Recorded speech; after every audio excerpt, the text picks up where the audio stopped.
우리 지난 시간에 그 십자군 이야기 하다가 말았는데, 십자군 오늘 이야기 계속해서 하도록 하겠습니다. 오늘 십자군에 관한 이야기 할까요? 자, 페이지로서 봅시다. 421페이지부터 되어지는데, 지난 시간에 제가 알비파 십자군 운동을 이야기를 하고 아마 끝난 것 같습니다. 그래서 499페이지에 나타나는 그 5차, 6차 이런 십자군 운동 연도를 한번 보세요. 5차 십자군 운동이 1200, 자, 우리가 상식적으로, 상식적이 아니라 십자군 운동은 200년이라고 합니다. 십자군 운동은 약 200년입니다. 서재현 지사님, 몇 년부터 몇 년입니까? 1096년에서 1270년. 그죠? 근데 지금 5차가 1217년이잖아요. 그렇게 우리가 보면 좋죠?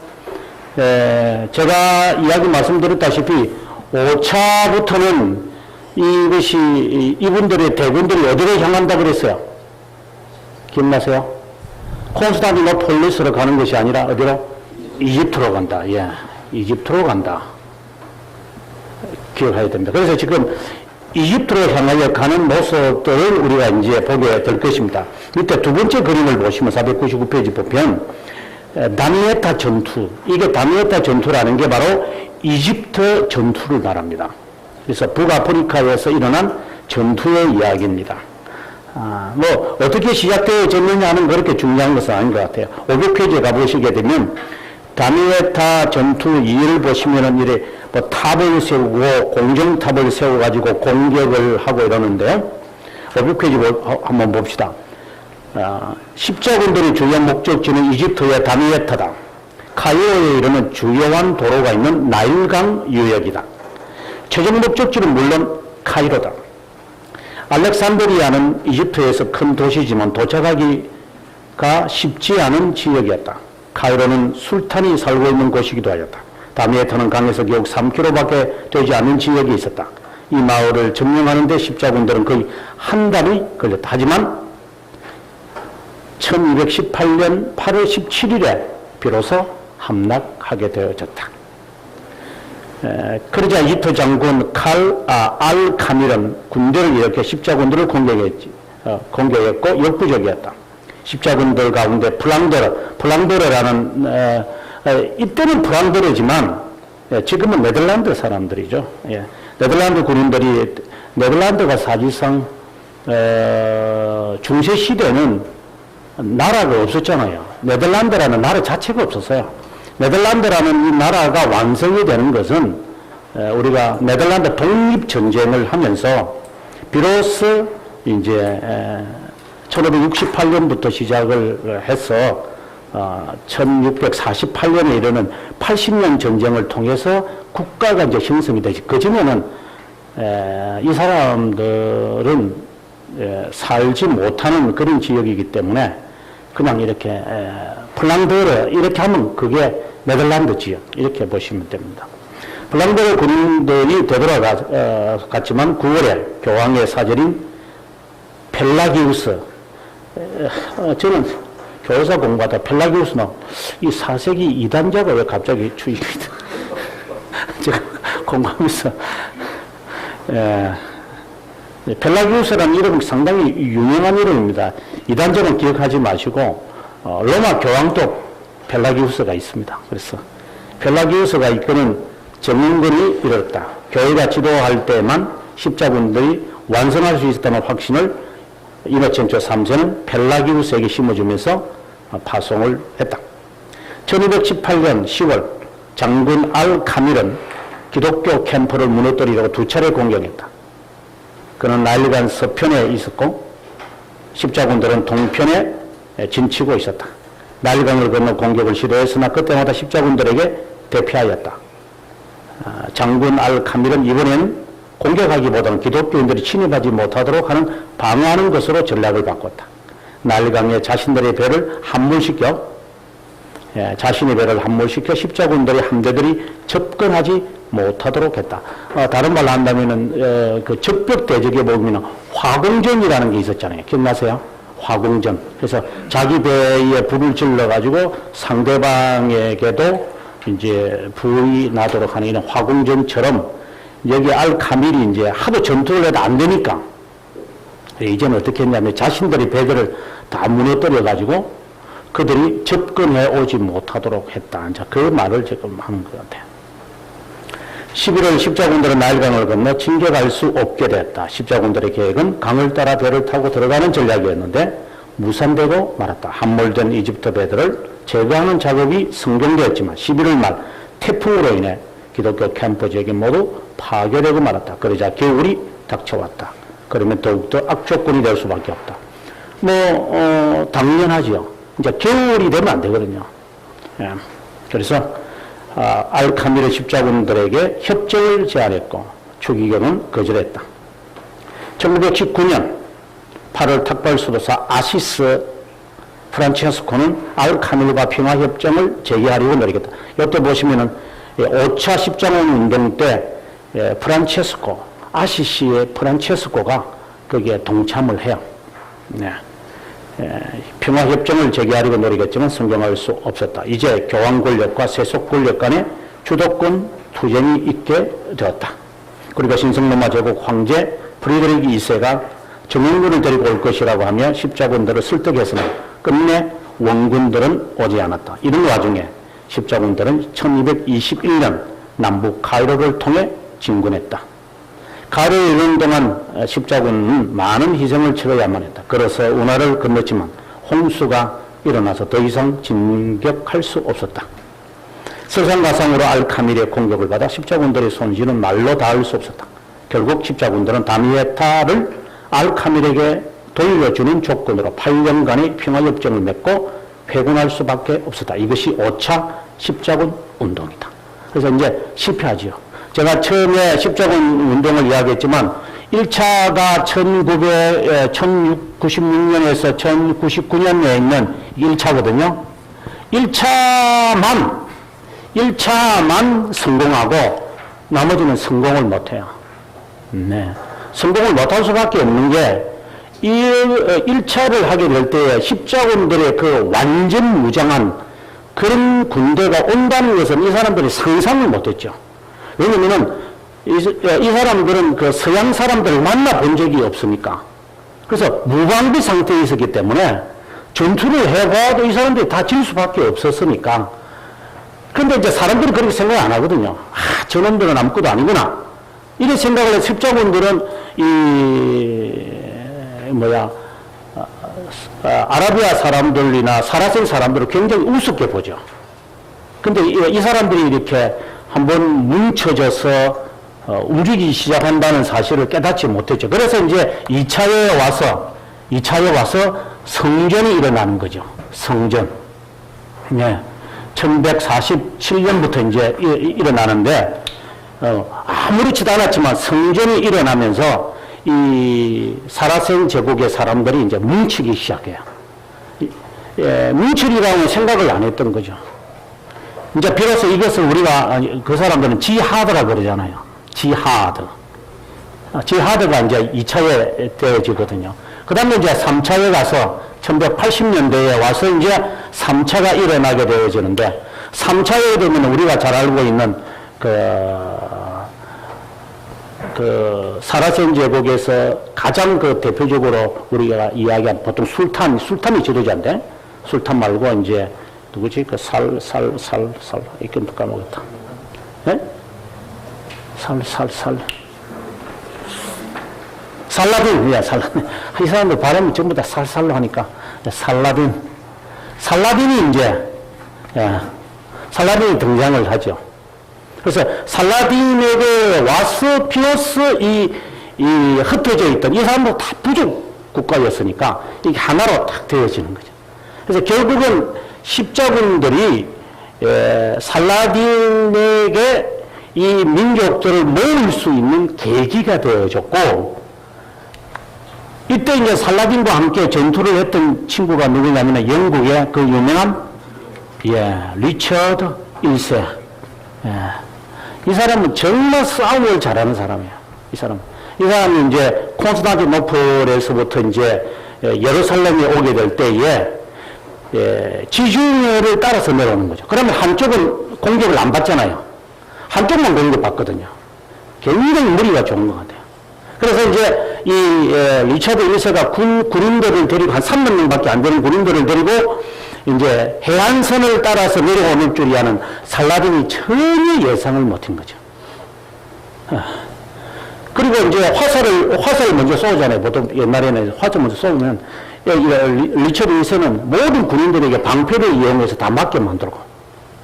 그래서 리차드 1세에게 전투할 때마다 살라딘이 지는 거예요, 이게. 그래서 이 사람을 가리켜서 이제 사자의 심장을 가졌다, 뭐, 이렇게 이야기를 하는데. 그러고 난 다음에 이제 누구하고 싸우는데, 이제, 필립 2세하고 싸우는데, 필리포 2세하고 싸우는데, 이 사람들이 서로 사촌이에요. 사촌. 왜 사촌이냐면, 이 리차드 1세의 어머니가, 2차 십자군 운동 때 자기 남편을 따라 이제 왔는데 남편이 너무 전쟁을 못하는 거예요. 그래가지고 기분이 나빠가지고 엘레노르인데 이 엄마가 기분이 나빠가지고 이혼하고 리차드 1세의 아버지는 헨리 2세하고 결혼해버린 거예요. 헨리 2세.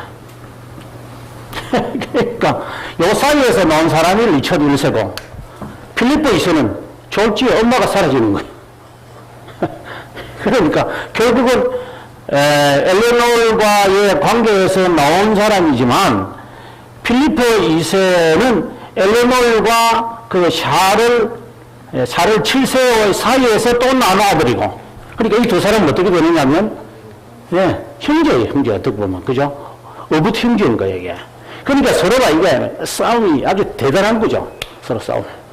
그러니까 자기들끼리 싸우다 필리포가 에이 나 간다 하고 돌아가 버리니까 리차드 1세는 이제 군인들 15,000명밖에 안 남는 거죠. 15,000명밖에 안 남는데도 살라딘이 꼼짝을 못해요. 그래서 이제 결국은 리차드 1세가 이제 예루살렘을 바라보고 전투를 그만두죠. 왜 그만두느냐면 15,000명들 가지고 어떻게 하겠어요? 계속적으로 이 사람들이 공격이 온다면 그건 불가능하다. 그래서 이제 타협을 이제 하는 거죠. 자, 살라딘에게 이 약속을 받기를 여기에 순례하러 오는 사람들은 죽이지 마라. 그리고 리차드 1세에는 약속을 하기를 우리가 다시는 예루살렘을 공격하지 않겠다. 그래서 이제 살라딘은 예루살렘을 점령하고 리차드 1세는 이제 기독교인들이 자유스럽게 왕래할 수 있도록 길을 트는. 이제 요 정도 돼가지고 이제 이야기가 이제 끝난 거죠. 실제로 이제 이 이야기가 이제 그대로 가는 거예요, 실제로. 그러다가 이제 5차에 와서 4차는 여러분 아다시피 4차는 이게 콘스탄티노플을 전투하러 가가지고 거기서 싸우다가 다 몰아내고 유럽에 있는 이 사람들이 자신들이 왕국을 만들어버리니까 이거는 말도 안 되는 4차였거든요. 그리고 이제 5차에서는 이제 안 되겠다. 이래서 이제 이집트로 이제 가게 되어졌는데 뭐 건너가지도 못하고 벌써 져버렸죠. 그 다음 6차에 보면 1221년 이제 21년 8년이 지난 거죠. 29년 1년 동안인데 이제 이게 이제 다니에타 전투 세 번째 전투였습니다. 밑에 보시면 신성로마 제국 황제 프리드리히 2세는 5차 십자군 운동에 참여하려 했지만 로마 교황 이노첸토 3세는 아주 유명한 사람이라고 그랬죠. 로마 교황 가운데서 가장 유명한 사람이 이노첸토 3세입니다. 교황권의 치명적인 위협을 받을 것 같아 허락하지 않았다. 또 교황이 맹세를 요구했지만 프리드리히 2세는 이탈리아로 군사들을 데리고 간다. 그러나 국내 문제로 주저하다가 결국 십자군 운동에 참여하지 않는다. 기회와 명분이 이제 프리드리히 2세에게 주어졌는데 그것은 예루살렘 왕국 공주와 결혼하는 거다. 이제 6차는요, 여기 이제 이제 답이 나오는데 6차는 가가지고 결혼해요. 예루살렘 왕국. 우리가 혹시 여러분 킹덤 오브 헤븐을 보셨어요? 킹덤 오브 헤븐에 보면은 여자 나오잖아요. 여자가 할 수 없이 템플 기사단하고 결혼하거든요. 그 자녀들이 있어요. 그래서 이때 이제 약속을 하기를 예루살렘을 살라딘이 장악을 했지만 기독교인들 그대로 살려두거든요. 그러니까 공주가 있어요. 그래서 프레드릭 2세는 자기 고향에서 자기의 땅도 별로 없고 이러니까 이번 기회에 예루살렘으로 가서 남아있는 여자와 결혼하면 예루살렘 전체를 내가 차지할 수 있겠다. 이렇게 해가지고 결혼을 해요. 그게 5차예요. 그게 6차예요, 6차. 근데 결혼하면 뭐예요? 땅이 하나도 없는 거야. 그래서 너무 재미없고, 군인들도 없고, 백성들도 없고, 세금을 주는 사람도 없고, 그러니 나 집에 간다. 이래가 집에 돌아와 버렸어요. 그게 6차의 이야기입니다. 그 다음 페이지 502페이지 보게 되어지면은 이제 프레드릭 2세가 사진이 하나 있고요. 이제 읽어보시면 아마 답이 나올 겁니다만은. 그 다음에 이제 넘어가서 7차에 가겠습니다. 504페이지에 보면 7차, 8차는 좀 기억을 해볼 필요가 있어요. 7차와 8차, 십자군 운동은 이제 루이 9세의 이야기입니다. 루이 9세. 우리가 아다시피 프랑스 왕들 가운데 루이 이름이 제일 많잖아요. 루이 16세로 이제 끝나지만, 이제 루이 9세, 그리고 루이 1세와 루이 9세가 가장 유명해요. 루이 1세는 경건한 왕이다라고 말하죠. 그 사람의 아버지가 누구냐면, 이제 샤르마니니까. 자, 그 사람은 이제 아주 경건해요. 그 다음에 이제 루이 9세가 등장해요. 아주 훌륭한 사람인데 굉장히 경건한 사람이에요. 이 사람이 7차, 8차에 이제 주도권을 걸고 하다가 8차에서 이 사람이 죽고 말아요. 그 죽으면서 이제 자기 아들에게 이제 소원을 이제 아뢰죠. 너 하나님을 잘 섬기라. 그래서 다메타를 넘어가지 못하는 거야. 우리가 지금 5차부터 봤습니다만은 5차, 6차, 7차, 8차, 마지막이 8차인데 다 칼로를 넘지 못하고 다 죽어버린 거예요. 이건 참 안타까움이 있는 것 같아요. 이거 보시면 이제 루이 9세 사진이 나오고요. 그 다음에 이제 오른쪽 페이지를 보시면 사진을 먼저 보시면 505페이지에 루이 9세가 지은 샹테 샤펠이라는 이것도 루이 9세가 자신의 그 경건을 나타내게 만드는 것인데 그만큼 루이 9세는 경건한 사람으로 사람들에게 알려져 있다라고 생각하면 좋겠습니다. 505페이지 봅니다. 7차. 1248년에서 1270년, 이제 마지막이죠. 루이 9세는 아내 마고는, 루이 9세와 아내 마고는 9월 18일 림마솔에서 키프루스를 향해 항해를 했다. 구호 기사단, 성경 기사단, 이제 이런 사람들이 이제 군사 기사단이죠. 구호 기사단은 이제 까만 바탕에 하얀 십자가를 한 사람. 성경 기사단은 하얀 옷에다가 빨간 십자가를 한 사람. 이런 사람들. 그리고 팔레스타인의 남작들과 더불어 루이 9세는 회의를 개최하여 이집트로 먼저 향하는 것이 첩경이라고 여겼다. 이집트를 함락시키지 않으면 예루살렘도 그렇게 안전하지 못하다고 여겼기 때문이다. 이제 목표는 정해졌다. 루이는 출발을 원했으나 지역 지도자들은 겨울에 나일강을 건너 공격하는 것은 무모한 짓이라고 설득했다. 그래서 봄까지 기다렸다. 겨울을 지내는 동안 정치적 청약들로 인해 혼란에 빠진다. 예를 들어서 몽골족이 여기까지 쳐들어왔으니까 전혀 예상하지 못하는 것 같아요.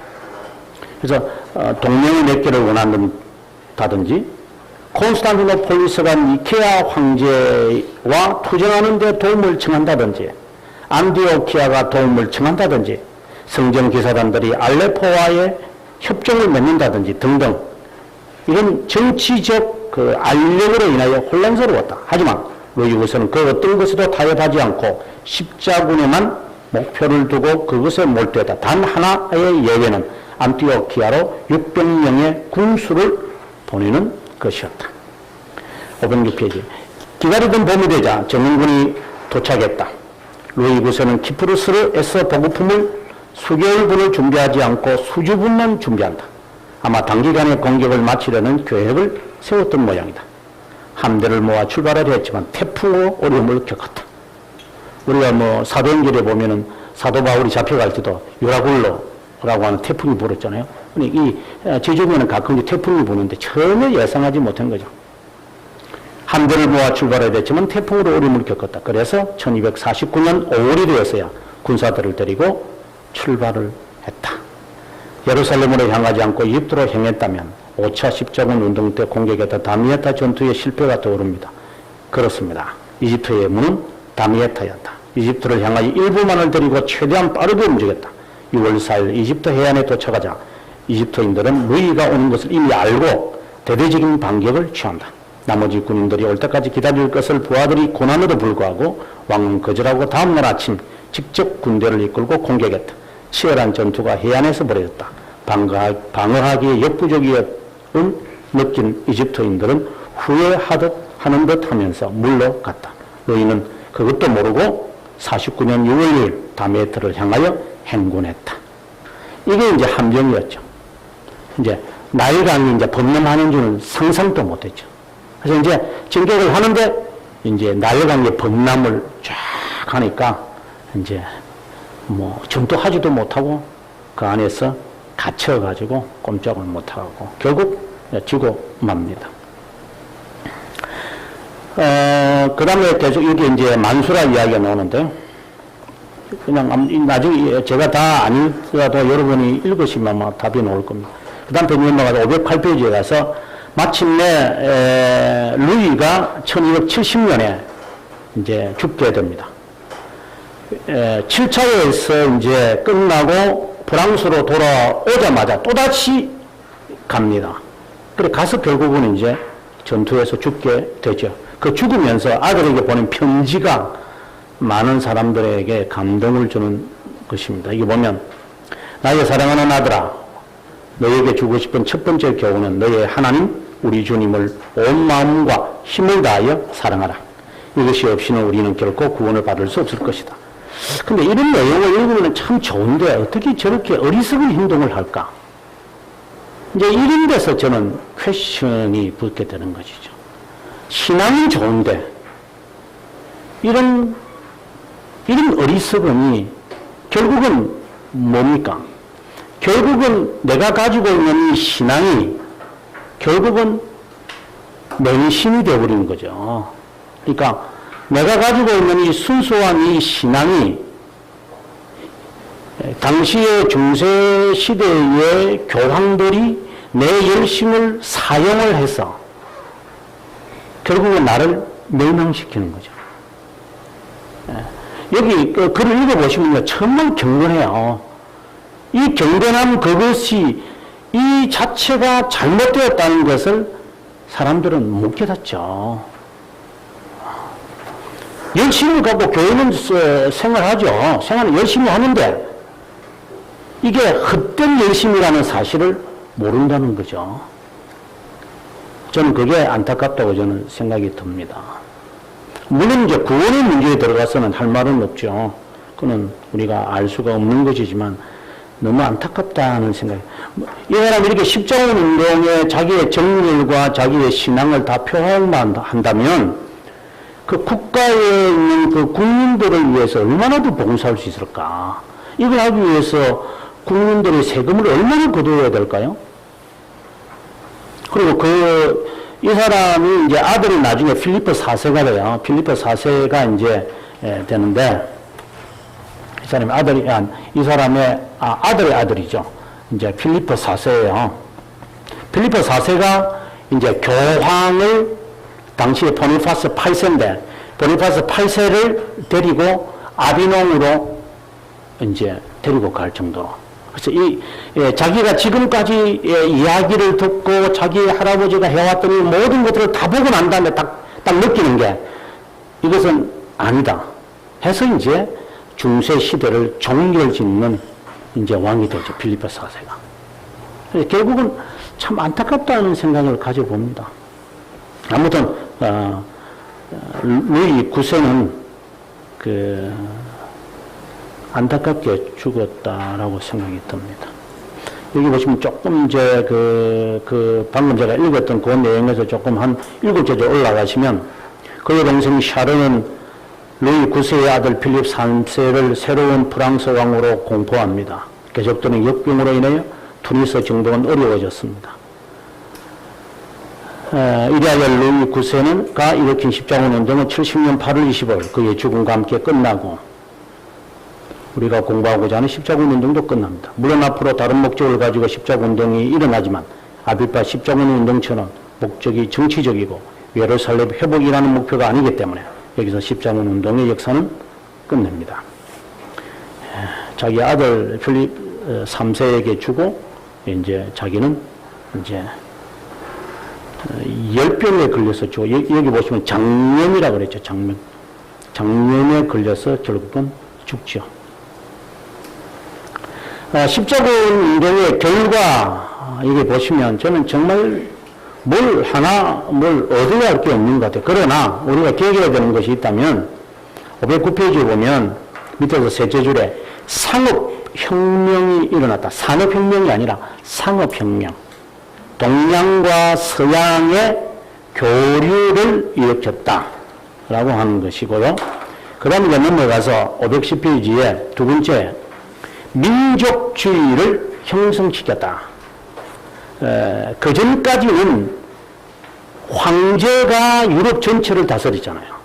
그래서 국가라는 개념이 없었는데 이제부터는 왕이 주도권을 갖도록 교황이 결국 만들었죠. 그래서 이제 국가가 형성이 되는 거야. 그래서 민족주의가 형성이 됐다라고 하는 것이고요. 그 다음에 이제 경제적인 측면에서 보면 좀 더 내려가서 상업계층이 일어난다. 상업계층이라는 것이 부르주아죠.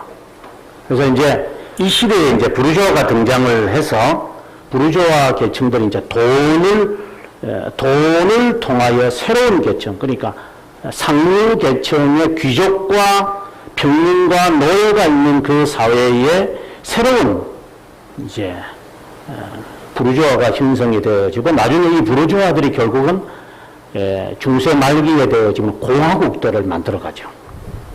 그 대표적인 게 메디치 가문. 이런 이제 가문들이 형성을 해서 이제 공화국을 만들었다가 공화국들이 이제 하나 돼서 결국은 국가로 만들어지는. 그래서 공화국을 만드는 데는 돈이 필요하니까.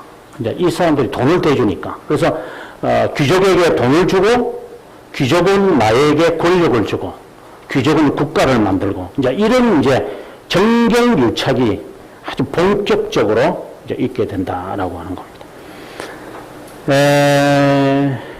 이제 여기까지가 우리가 중세의 중요한 단어, 제가 교황제도라고 했는데 십자군, 그 다음에 수도원, 그 다음에 이제 스콜라 주의를 이제 마지막 하나 남아 있습니다.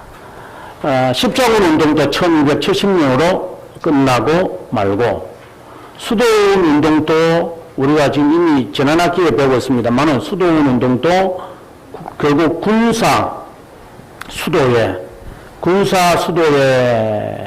십자군 운동과 관련이 있지만 군사 수도회를 1307년 10월 13일 금요일 이거를 잡아서 다 이제 죽이면서 이제 금요일을 13일이라는 말 자체가 여기서 나온다 뭐 이야기를 하는데 저는 그런 역사가들이 하는 말들이고 13이라는 숫자를 제가 볼 때 미국 애들도 13을 좋아하는 것 같은데. 네. 근데 축구 선수들 보면 13이 거의 없긴 없더라고요. 예, 등남벌을 보시면 13월 이 사람들은 잘 안 하긴 안 해요. 아무튼 13일에 금요일이라고 하는 이 말이 나올 정도의 수도원 이 운동도 결국은 이단으로 끝나는, 그렇게 해서 교황제도를 뒷받침하는 십자군 운동, 수도원 운동이 이제 끝난다. 그 다음에 이제 하나 남은 스콜라주의. 예. 스콜라주의는 대단히 어렵습니다. 이거는 철학입니다. 철학. 그래서 중세 교회사를 공부하면서 스콜라주의는 공부 안 합니다. 이게. 저도 하기 싫어요. 철학을 해야 되니까. 우리가 작년인가 재작년에 오셨던 그 장성민 교수님도 그 스콜라주의 좀 가르쳐 주세요. 그분이 고대 철학부터 하다가 중간하다 그만둔 분이잖아요. 그래서 내가, 아니, 근현대 교회사까지 오셔야지. 그분 하는 말이, 중세 철학 하기가 얼마나 어려운데, 철학을 전공하신 분도 어렵다는데, 이게, 이 신학을 한 제가 이거 다 하겠어요? 그러나 또, 안 하고 지나갈 수는 없잖아요. 보세요. 511페이지부터 시작해서 140페이지나 되는 이 스콜라주의를 그냥 놔두고 가면 이 집집에서 못 살잖아요. 그러니까, 우리 어쨌든 이렇게 해결해야 돼요, 이거. 자, 제가 스콜라주의 한번 보겠습니다. 네. 칼빈이 왜 갑자기 나오나, 이게? 예. 칼빈이 나오는 이유는요, 그 밑에 보세요. 칼빈 신학교, 역사 신학 교수 리차드 멀러, 지금 살아 계시죠? 예. 가끔씩 한국에도 오시는데, 이분이 쓴 책, 16세기 맥락에서 본 진정한 깔뱅 신학이라는 책을 보면, 이게 이제, 제가 왜 이 말을 이제 하게 되느냐면, 신앙생활이, 제가, 이걸 이제 글을 쓰면서 제가 느낀 거예요. 신앙생활이 자칫하면 스콜라주의에 빠진다. 라는 말을 제가 하고 싶어서 한 거예요.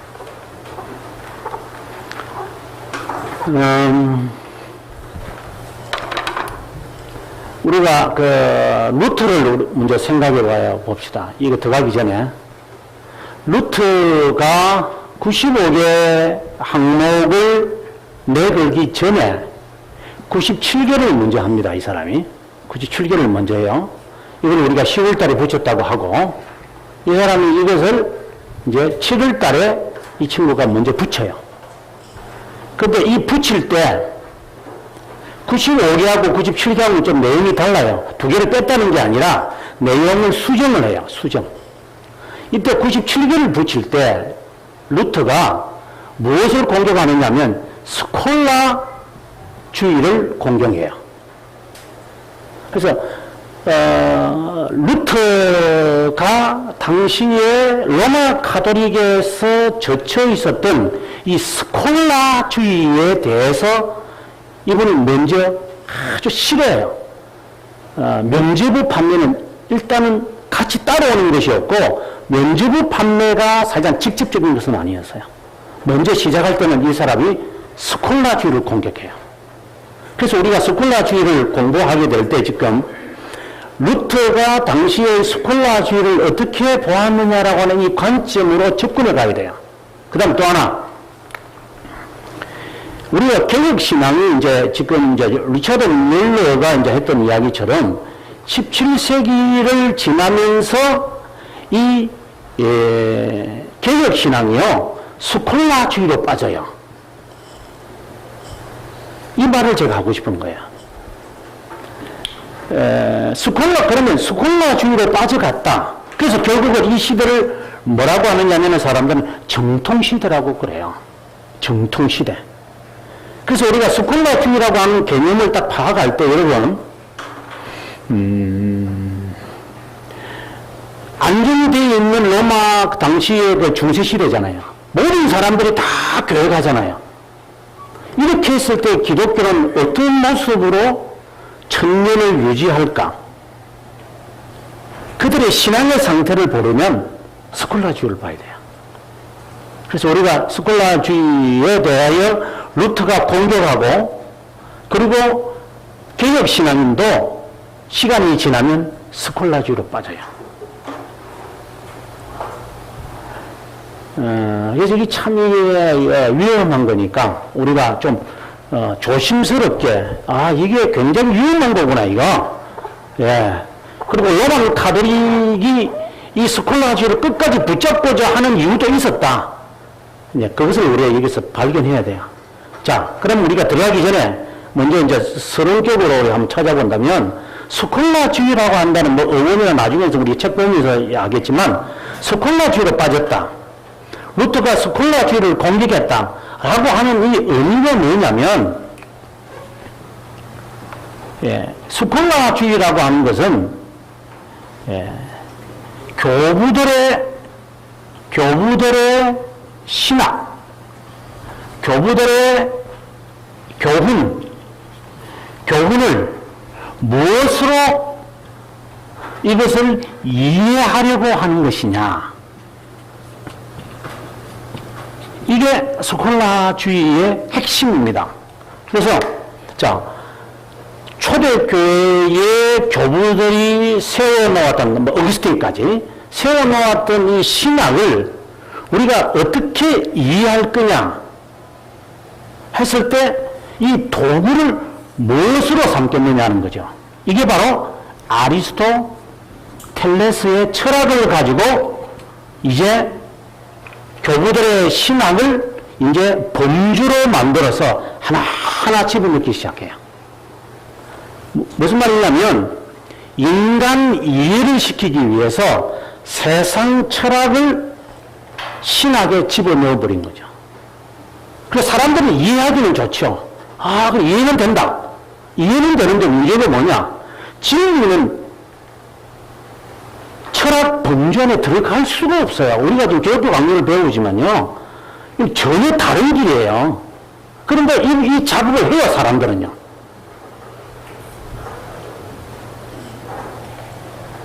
그래서 그 철학을 아리스토텔레스의 철학을 해보니 이게 아리스토텔레스의 인식론이거든요.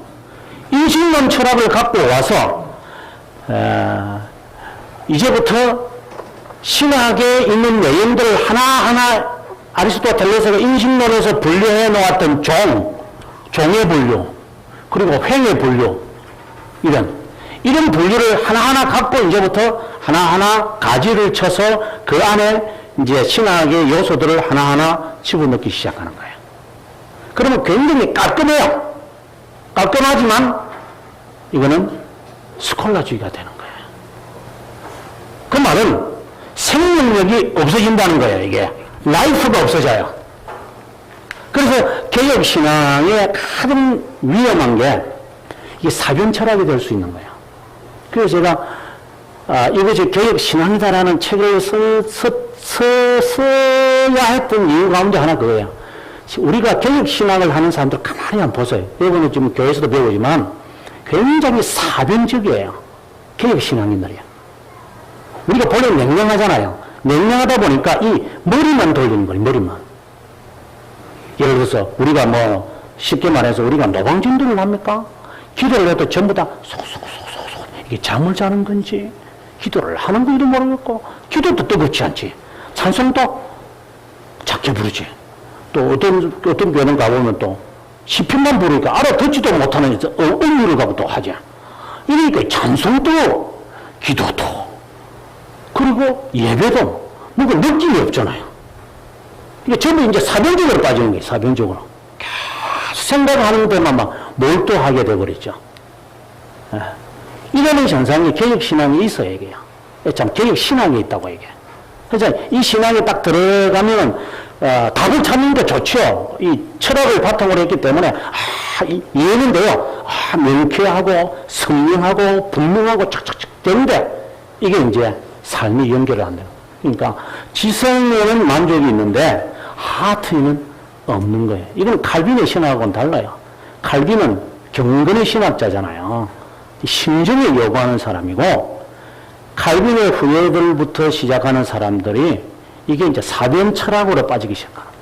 그래서 저는 지금 한국 교회의 모습에서 볼 때, 비록 우리가 기도가 그렇게 뜨겁지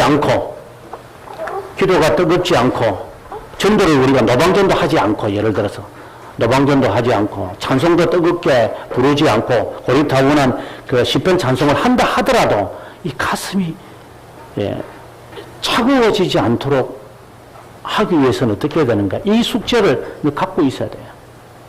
이 숙제를 못 풀면 결국은 사변 철학으로 나가죠. 그게 스콜라주의라는 거예요. 안타깝죠. 자, 그럼 스콜라주의 이제 하나씩 보도록 합시다. 512페이지 갑니다. 스콜라주의란 무엇인가? 스콜라라면 라틴어 스콜라스티쿠스, 그리스 스콜라스티코스에서 빌려온 단어다. 문자적으로 해석하면 학식을 갖춘 사람, 학자에게 자신의 삶을 헌신한다라는 뜻입니다. 12세기와 에서 14세기까지 초대교회 교부들의 기독교 신학을 아리스토텔레스와 당시의 학문과 조화시키려고 노력한 방법이나 체제라고 하면 어떨까? 아무튼 신앙과 이성. 그래서 스콜라주의의 가장 절정에 이르는 사람을 우리는 토마스 아퀴나스라고 그러죠. 의지와 지성과 같은 철학적 문제들을 해결하는 중세시대 기독교 사상가들의 사상체제라고 말할 수 있다. 이 사상체제의 근거를 아리스토텔레스 철학으로 기독교 계시를 이해하려는 것이다. 여기서 다른 말로 한다면 자연신학이다 이렇게도 말하죠. 인간의 지성으로 하나님의 그 영역을 다 헤쳐보겠다. 결국은 제가 볼 때는 계몽 사상의 발판을 만들어준 거죠. 스콜라주의가. 그 도구를 철학, 아리스토텔레스의 인식론을 빌려온다는 것이다. 이렇게 되면 개념이 잡히는지 궁금하다. 스콜라주의 대상은 기독교 계시다. 그리고 신앙, 말씀이다. 그 도구는 아리스토텔레스 철학. 그래서 아리스토텔레스를 어떻게 보면 스콜라주의 아버지라고 불러도 될 것이다. 왜냐하면 또 쉬고 유럽에서 아리스토텔레스 철학이 소개되면서 아리스토텔레스는 그리스 철학이잖아요. 그래서 이 그리스 다시 말해서 동방과 서방이 동방교회와 서방교회가 서로 이제 여기 라틴어를 쓰고 이쪽은 이제 그리스를 쓰는데 이 문화가 단절된 상태인데 이것이 이제 십자군 운동을 통해 가지고 교호가 되면서 아리스토텔레스의 작품들이 이제 들어오는 거예요. 들어오니까 이 서방교회에 있는 이 신학자들이 굉장히 좋았던 거예요. 정말 기쁜 거죠. 그래서 이것을 가지고 이제 한번 신학을 한번 이야기해 보자. 이렇게 해서 시작되어진 것이 스콜라주의야. 저는 이제 교육 역사를 전체를 보면서 느끼는 게 뭐냐면, 지금 이 시대에 새로운 무슨 것들이 들어와가지고 교회를 이렇게 한 바퀴 휙 이렇게 도는 게 있잖아요. 무슨 프로그램 하나 와가지고 막 쫙 돌고 날개도 한번 펼치고 말이야. 이런 식으로. 저는 그런 것이 저는 스콜라 운동의 하나의 모습이라고 저는 보죠. 형태는 다르지만. 교회가 유행을 막 따라가는 거죠. 유행을 막 따라가는. 참 정말 안타까운 것 같아요. 교회는 그런 유행을 따라가는 게 아니다 이 말이죠. 제가 가끔씩 그런 말을 하지만 교회의 건물은 세상 건물하고 다르잖아요. 그냥 교회로서의 건물이 그냥 남아 있어야 돼요. 그런데 이 젊은 목사나 요즘에 있는 사람들이 막 시대에 안 떠들어지려고 막 그냥 이 교회인지도 모르겠어 내가 보니까. 근데 그것을 사람들이 또 좋아하잖아요. 막 좋아하거든요. 막 미술적 작품적으로 한번 하고 싶어. 이게 결국 이것들을 보면 저게 중세시대 때 저 타락한 모습이거든. 저게 타락 안 하면 저리 될 수가 있어요. 저게 왜 그렇게 건물을 그렇게 거창하고 뭐 아름답게 지어서 뭐하겠어. 그 안에 주님 계시지도 않는데 막. 근데 인간들은 그런데 견심이 굉장히 많은 거야, 이게. 근데 저는 이것은 중세 말기에 나타나는 당시의 모습이 한국교회의 모습이다. 이런 생각이 들던 거죠. 너무 답답해서 그래요. 너무 답답해요. 그래서 아리스토텔레스의 철학이 소개되니까 당시의 신학자들이 거기에 뭐 허리하는 말대로 그냥 뿅하고 가는 거예요. 그냥 막. 여기에 뭔가가 있다. 자, 왜 중세시대는 아리스토텔레스의 철학을 기독교에 적용시키려고 했을까? 쭉 제가 설명을 합니다. 13세기 실제론자들은 실제가 형식과 물질을 구성하고 있고 형태는 물질상 실현화되거나 물질화될 때를 제어하여 불가시적이라고 여겼다. 그래서 실현이라든지 활동이라는 것을 각 개인의 안에 있는 보편적 실제를 명시한다고 보았다.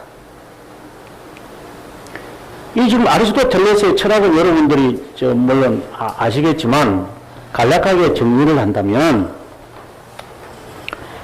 우리가 플라톤 철학과 이제 연결을 지을 수밖에 없어요. 이게 아리스토텔레스의 철학과 이 사람들의 철학은 결국 이 철학을 서로 다르기 때문에 서로 비교를 해야 돼요. 플라토의 철학은 이데아의 철학이라고 그러죠. 이데아의 철학이고, 그래서 여기에 있는 모든 물질들은 이데아의 하나의 반영체라고 보죠. 반영체. 예를 들어서 이것이 우리가 나무라고 한다 하더라도 이것도 나무고 이것도 보드도 나무고 이것도 다 나무지만 나무라고 하는 것이 이게 나무 전체를 말할 수 없다. 이것도 나무 전체가 아니다. 그러면 나무 전체를 말하는 이데아는 따로 있다 이런 거죠. 그래서 항상 그 영적인 것에 플라토의 철학은 좀 관심이 있어 실제로요. 이 물질에는 그렇게 관심이 별로 없어요 이게. 왜? 이데아는 여기에 있기 때문에. 그래서 이런 나무, 글상, 책상, 탁자 이런 것들을 다 모아야 결국은 나무라고 하는 이데아를 발견할 수 있다라는 것이 이 플라토 철학의 핵심이라면 아리스토텔레스는 그렇게 하지 않죠. 아리스토텔레스의 철학은 이데아의 이 개념을 없애버리죠. 이데아가 아니라 이 있는 이 물질이라고 하는 이 안에 이 안에 형상 이데아가 부족하지만 물론 나약하지만 이 이데아의 개념을 부분적으로 형상을 갖고 있다. 그래서 예를 들어서 이 물질을 우리가 책상이라고 합시다. 책상이라는 것은 나무라고 하는 이데아를 스스로 갖고 있다는 거예요. 이것도 이거로서 가치가 있다. 그 다음에 탁자라고 하는 이 물질도 나무라고 하는 이데아를 갖고 있다. 그럼 이것도 그 자체로서 가치가 있다. 전혀 다른 개념이죠. 이건 굉장히 물질적이고 여기는 굉장히 영적인 이야기를 지금 하는 것이죠. 그런데 지금 이러한 철학을 이제 교부신학으로 딱 갖고 오면 어떻게 되냐면 개개인 하나하나가 다 중요한 거예요. 이 개개인 하나하나가 굉장히 중요하게 취급하죠. 그러나 플라토 철학을 예를 하면 개개인은 그렇게 중요하지 않아요. 여기에 있는 이데아, 보편이 더 중요한 거죠. 보편의 개념이. 개체가 중요한 것이 아니라. 그런데 아리스토텔레스는 개체가 중요하고 보편의 개념이라는 것은 없다 이 말이죠. 없고 개체가 결국 모여서 보편이라는 이데아라고 하는 것을 만들어낸다 이 말이죠. 개념이 전혀 다르죠. 여기는 보편이라는 개념이 있고 그것에 대한 반영체들이 개체되기 때문에 개체들을 다 모여야 하는데 그 언제 다 모여요. 그러나 여기는 개체 하나하나마다 다 이데아가 다 있다는 거예요, 그냥 이데아. 그러니까 이거는 개인을 강조하고 여기는 보편을 강조하는 것이죠. 그러니까 이것이 이제 점차적으로 아리스토텔레스의 철학적으로 이제 기울어지면서 개인주의가 가기 시작하죠. 개인주의. 예. 그러면서 이 스콜라주의의 바탕이 되어지는 것이 무너지기 시작하는 거예요. 그러니까 처음에는 실제론이라 그랬거든요. 처음에는 이 플라토 철학에 근거되어 있는 이 철학 어떻게 보면 실제론이에요. 실제론. 리얼리스트라 그래요. 이 보편이라는 개념이 있고 실제하고 그 다음에 우리가 이런 형상들이 이런 물질들이 있는 것이다 라고 하는 것이라면 여기는 유형론이라 그러잖아요. 들어보셨을 거예요. 노미니스트라거든요. 이 하나하나의 개념이 더 중요하고 보편이라는 것은 이것에 의해서 만들어진 것에 불과한 것이다. 근데 중세 초기에는 리얼리즘이 장악을 했다가 점차적으로 아리스토텔레스의 철학이 이제 십자군 운동을 통해서 점점 많이 유입되면서 이것이 강화되니까 보편의 개념보다도 개체의 개념이 더 중요한 것으로 되면서 이제 이 스콜라주의는 로마 카톨릭을 지지하지 않는 것으로 가죠. 이건 이제 예를 들어봐야 이해하기 쉬워요. 자, 예를 들어서 교황이라고 하는 개념을 봅시다. 교황이라는 개념이 있어서 그것에 의해서 각자의 신앙인들이 가치를 받게 되어진다. 딱 맞는 거죠. 그런데 노미니스트가 딱 오면은, 노미널리스트가 딱 오면은 어떻게 되냐면 교황이라는 것은 존재하지 않고 여기에 있는 성도 한 사람, 교회 한 사람, 이런 사람들이 모여서 우리가 교황이라는 존재를 하나 존재케 했을 뿐이다. 그럼 중세 사회가 무너질 수밖에. 그래서 개체 중심인 거죠. 아리스토텔레스는 개체 중심이고 플라토의 철학은 개체 중심이 아니라 이데아의 개념이니까 이게 상충되는 거였죠. 그래서 지금 우리가 지금 스콜라주의를 보는 이제 시장을 어떻게 해야 되느냐면 초창기부터 스콜라주의는 있지는 않았죠. 이게 서서히 들어오는 거예요. 서서히. 그러다가 십자군 운동을 통해서 이게 갑자기 물밀듯이 들어오면서 교회는 개인주의가 되고 개인주의가 되면서 보편의 개념을 우리 때문에 당신이 있는 거야. 이런 식으로 이야기되니까 자연스럽게 교황의 이런 침범할 수 없는 존재는 이제 무너지기 시작했던 거죠. 결국 자승자박이죠. 그게 이제 스콜라주의를 이해하는데 아주 중요한 그런 내용이 되겠습니다. 자, 그럼 스콜라주의가 어떻게 시작을 했느냐 한번 보도록 하겠습니다. 513페이지라서 왜 아리스토텔레스에게 제가 쓰면서요, 여러분 이제 나머지 책들을 한번 보시면 알지만 여러분 아마 제가 얼마나 이거 고민했는지 흔적을 아마 아실 거예요. 예, 아마 이런 책은 못 봤을 거예요. 그냥 막 스콜라주의 하면 그냥 하면 되지 뭘 이렇게 하나씩 해결. 그러니까 제가 이걸 얼마나 고민했다는 증거를 여러분 아시겠죠? 제가 봐도 참 그때 착했던 것 같아요. 왜 이렇게 자세하게 했는지 모르겠어요. 근데 제가 40대 때 정말 제가 어떤 열정을 갖고 했는데 지금은 못할 것 같아요. 하나님이 그때 그냥 막 이게 쓰라고 해결했기 때문에 지금 보면 이거 보면 뭐 이런 것까지 이거 나중에 보시면 이거 뭐 그림 하나 이런 것까지 다 해가지고 이런 참 제가 그때 참 착했다 하는 생각이 들어요. 자, 어쨌든 왜 아리스토텔레스에게 흥미를 가졌을까? 이제 여기까지만 하고 이제 마무리합시다.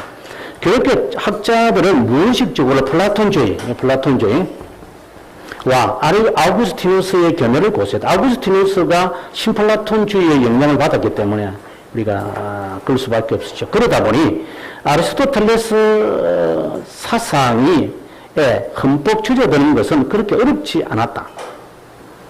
유대인들과 모슬렘 학자들에게도 동일한 현상이 일어난다. 아리스토텔레스는 계시의 가능성을 지배할 수 있는 어떤 이성과 지각에 대한 것에 모든 지식이 근거하고 있었기 때문에 아리스토텔레스는 진료가, 이게 진료이가 아니고 진료가 청거되지 않고 영원한 것이라고 가르쳤고, 개인의 영이 불멸하다고 가르쳤다. 또 그는 신을 인간의 인식을 넘어 있는 전적으로 초월된 존재로 이해했다. 그리고 그 존재는 무동의 운동자로서 우주의 모든 움직임과 변화를 논리적으로 설명하는 분이라고 말했다. 자, 이런 것들이 당시의 신학자들한테 매력 포인트인 거죠. 이야, 이 철학에 집어넣으면 기독교 설명하기가 너무 쉽겠다. 막 굉장히 그 유혹을 받았던 거죠. 그런데 이제 이게 이제 결국은 부메랑으로 이제 돌아오는 거죠. 자, 이제 어떻게 시작하느냐 하는 것을 다음 시간에 보겠습니다만은, 여기 보면 514페이지는 보에티우스부터 시작하거든요. 이 사람은 6세기 인물입니다. 이제 이 사람부터 시작을 해서 아리스토텔레스 철학이 어떻게 하나하나 이제 들어와서 600년을 지나면서 결국은 이 중세 시대를 전체를 완전히 장악해버리는 이런 것이 됩니다. 우리 다음 시간에 이제 보에티우스부터 514페이지 공부하도록 하겠습니다.